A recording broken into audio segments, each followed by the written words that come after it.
আসসালামু আলাইকুম রহমতুল্লাহ তাআলা ওয়া বারাকাতুহু। সম্মানিত ভিউয়ার্স, আপনারা দেখতে পাচ্ছেন আলহামদুলিল্লাহ আমি কোয়েল পাখির ডিম নিচ্ছি।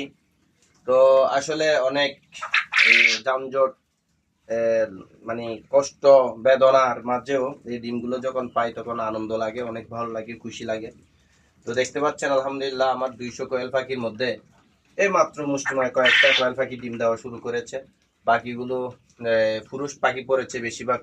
তো সুতরাং আমি নতুন খামারি যারা আসবেন তাদেরকে আমি বিনীতভাবে আসলে অনুরোধ জানাবো, খামার করার আগে লস দেওয়ার সেই মন মানসিকতা নিয়েই খামার দেওয়ার জন্য নামবেন। এর আগে আমার মনে হয় নামাটা ভুল হবে।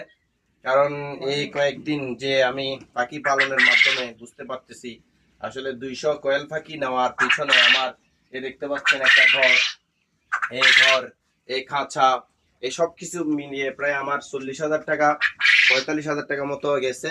তো পাচ্ছি আসলে খানার টাকাও আমি তুলতে পারতেছি না। তো সেই জন্য আমি বলবো, অনুরোধ জানাবো নতুন খামারে যারা খামার করার জন্য আগ্রহী আসবেন তাদেরকে বলবো আসলে এই চিন্তা ভাবনা করে যেন এই খামার করেন, এই অনুরোধটা থাকবে। কারণ লস দেওয়ার মন মানসিকতা নিয়ে নামবেন, লাভ দেওয়ার মালিক আল্লাহ। আসসালামু আলাইকুম রহমতুল্লাহ।